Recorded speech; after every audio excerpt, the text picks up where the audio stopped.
Hello everyone, a very good morning, good afternoon and good evening to all of the viewers from around the world. This is your host Vaibhav. In today's session of JForex Indicators Explained, we will be talking about interesting oscillator. This is a momentum indicator. The name is Awesome Oscillator and it tries to work as per its name and it tries to generate awesome trading signals. Now, coming to the JForex for the newly released trading platform, we will see how we can take advantage of this indicator to figure out the opportunities to work for finding profitable trades. You can simply do a quick search, type in the awesome oscillator, and you will have it added. Awesome.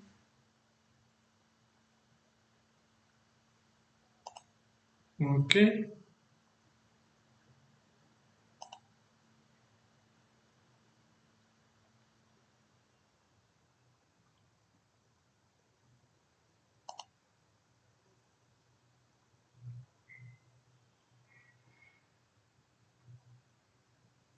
So here we have it. The calculation is very simple. We simply have to take into consideration the difference between 34 SMA and 5 SMA. So using these two SMAs, we arrive at the awesome oscillator, which tries to measure the strength of the trend. One is a smaller period SMA and another is a larger period SMA. So if we have strongly trending environment, so naturally speaking, we will have the shorter time frame SMA deviating from the larger time frame SMA, and that means the awesome oscillator's value will be in positive territory and rising. And when the trend is now stagnating, in that scenario, we will have these two SMAs converging. So naturally, that means the output of the awesome oscillator will start declining. And if we have the crossover in opposite direction, if the 5 period SMA crosses below the 30 period SMA, in that case, the negative momentum will prevail. So that's how these values are derived, and the concept is fairly simple. The utilization is also simple. We can utilize 0 as a critical marker. So whenever we have the output rising from below 0 to above 0, that is indicative of bullish trend, the start of the bullish trend. And when we have the momentum shifting from positive side to the negative side, that is bearishness, so we will be in position to start looking for short selling opportunities as long as the awesome oscillator's value is in negative territory.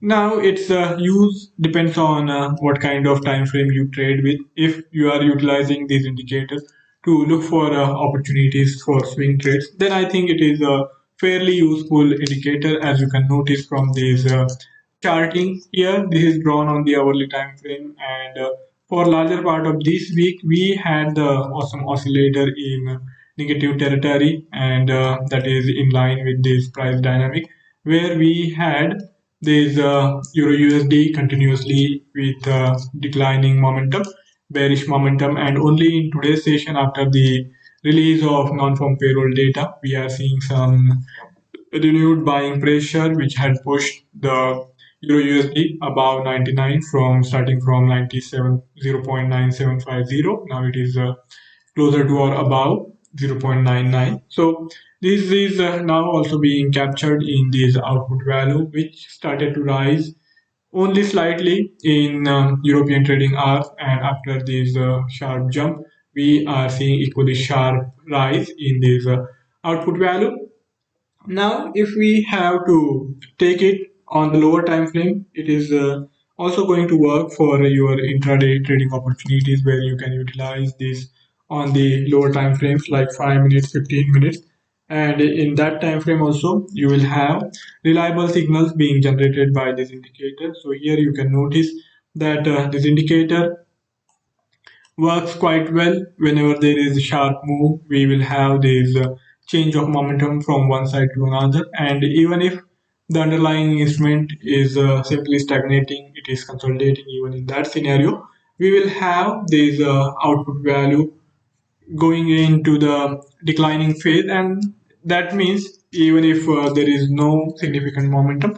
That simply indicates the absence of momentum, and this might be the time to go for profit booking if you were long in earlier trade. So this can be utilized both ways. You can utilize zero as a marking point for initiation of the new trade, and whenever turnaround happens from extreme values on both the sides, if we had positive output and then it starts to decline, this might be the time to go for profit booking of the long trade. And if we had the output on the negative side and then it starts to rise, that might be the time to go for profit booking of short sale trade. So even on lower time frame, it is likely to work quite well. So that's how you can take the help of this indicator and keep looking for opportunities as well as for profit booking.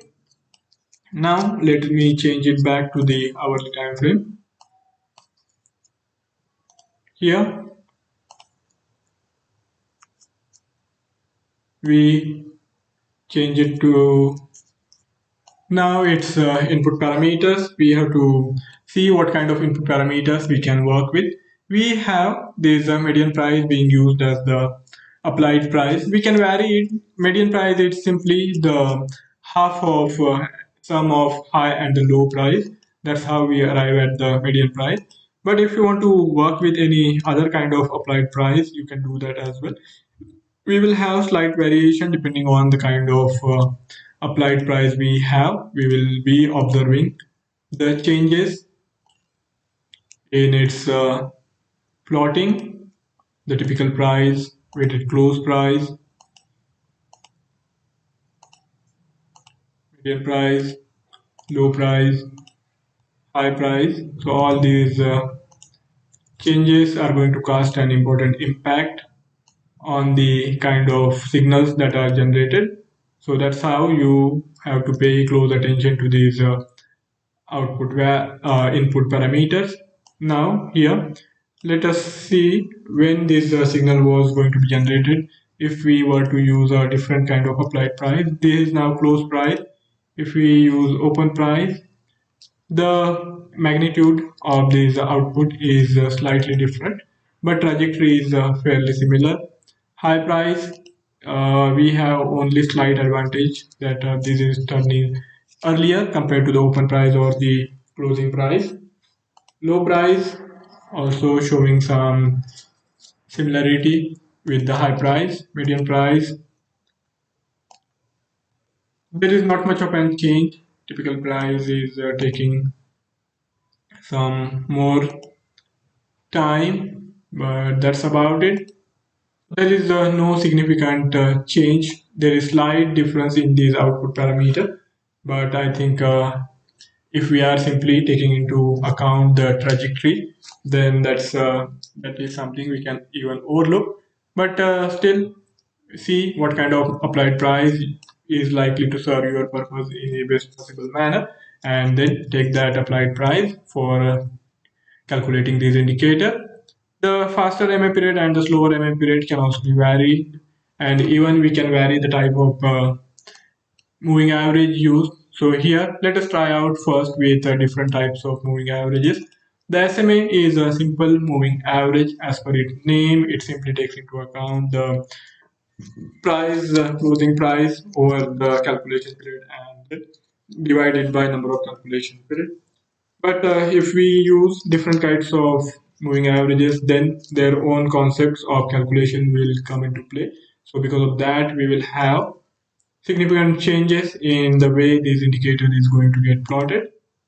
WMA.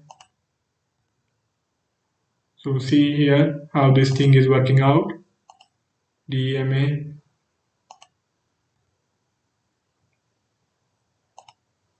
TMA,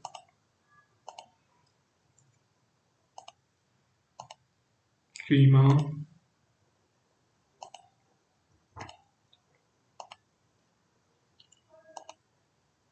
KMA. Even you can go for different types of combinations where you can use different type of moving average for calculation of the faster period and different kind for slower period, slower. So that can also be done, and that is also going to throw out some interesting combinations. Now let us first try out with similar kinds of moving averages. Now here we have seen this output clearly vanishing when we are using this MAMA as the applied moving average. With T3 it is back in play. Okay, we are going to have a lot more smoothing for the plotting of this indicator. Let us try out HMA. Okay, so it is a moving average.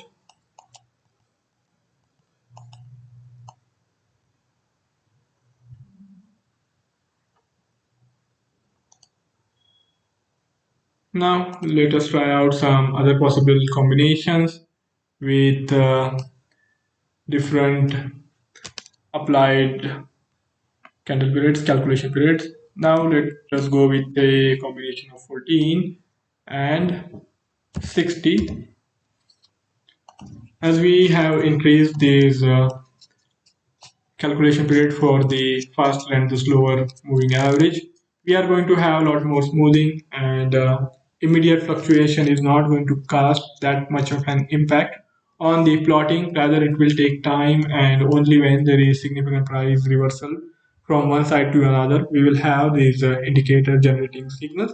So it won't be generating signals too frequently, it will take its own time, and only after that it will be generating trading signals. So that is the utility of going with the larger calculation period. But then we have to also keep in mind that there is going to be significant lag between price action and the signal generated. So that is something which we have to keep in mind as a trade-off between shorter calculation period and larger calculation period. Now I will restore it back to the SMA. So here this SMA with the faster period of 14 and slower period of 60 is looking quite different. It is still in the negative territory. Now approaching a level where we might see finally turn around on this larger calculation period as well. So here, as you can notice, it is going to take significant price reversal to get any kind of trend change, and then the trend is likely to persist unless there is a further significant reversal from opposite side to the opposite spectrum. Let me now restore it back to the default parameter, default setup. The output can be changed. This color combination can be varied. I think this looks well. If you want to work with the bar chart, you can go with this same styling combination. Else, if you feel like, you can even change it. You can go for different types of styling combinations. You can even go for different color combinations. So all these options are there for you to work with. You can go for these different types of color combinations and styling combinations. This zero line can also be changed to different color or different styling. Levels, we don't really have levels for this indicator, as this is a unbounded indicator. There is no fixed output defined which can act as a level. So 0 is the critical marker, then it is unbounded on both the sides. Advanced editing options, if you want the output to remain constant throughout the current calculation period, then you have to opt in for this. Else, this output of the indicator will keep varying depending on what is the current applied price at that point in time. So for that, you have to keep this output parameter fixed if you want this output to remain same throughout the calculation period. That makes it easier for you to make assessment of the dynamic pricing scenario. Highlight the time period zone if you want the time period zone to be highlighted, then you have to opt in for this. You can also further customize this calculation with instrument from the chart, or you can vary it. You can go for any of the instruments. Suppose if you change the charting to say NZD USD, we will have the plotting of this indicator for the NZD USD. So that's how this thing works. So whenever you change and get another instrument, you will have this output plotted as per the price dynamics of that indicator or that instrument. This is likely to work with almost all the financial instruments. You can use it on forex pairs, you can use it in commodities, you can use it for indices. Even stocks are likely to work well with this indicator. So you can use it for figuring out the price dynamic market momentum.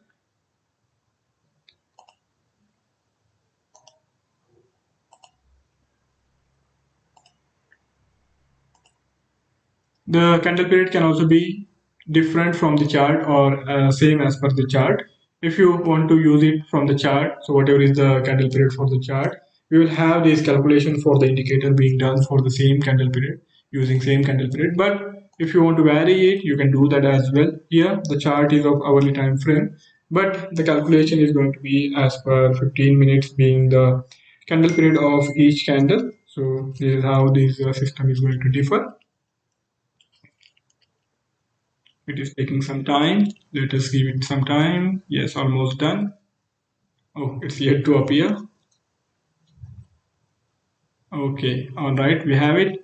Now you can notice that it is being plotted as per the 15-minute time frame. So there is going to be a lot more fluctuating scenario. We are going to have a lot more signals being generated compared to what we were looking at when we were using hourly as the candle period for the calculation.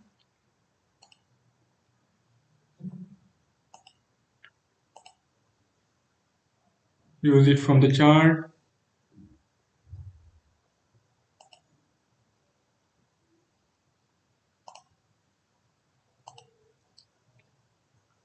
Spread side can be ask or bid. There is going to be minor difference depending on what is the spread is for the given instrument.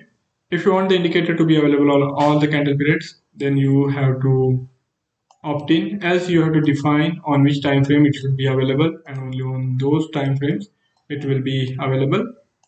So here on hourly and 5 minutes, we are going to have this indicator. Okay, so that's how this system is going to work.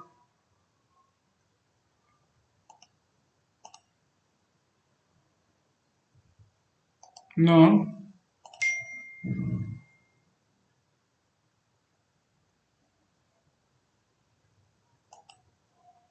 I will restore it back to show indicator on all the periods. So this indicator will be available whenever we change these charts candle period. All right. So guys, that's it from my side for today's session. If any of you have any query or any idea to share, you can write back to me in the feedback section, and I will be more than happy to take the discussion forward. For further coverage of the market developments, do check out the Dukascopy Analytics page. We are also available on the Facebook. You can reach out to us there too. For trying out various features of this platform, the link has been included in the bio. So give it a try and let me know how it works out for you. Thank you all for joining in. I will be back on Monday with a new indicator, new explanation, new concept, and of course, new uses. Do come back. Thank you. Goodbye.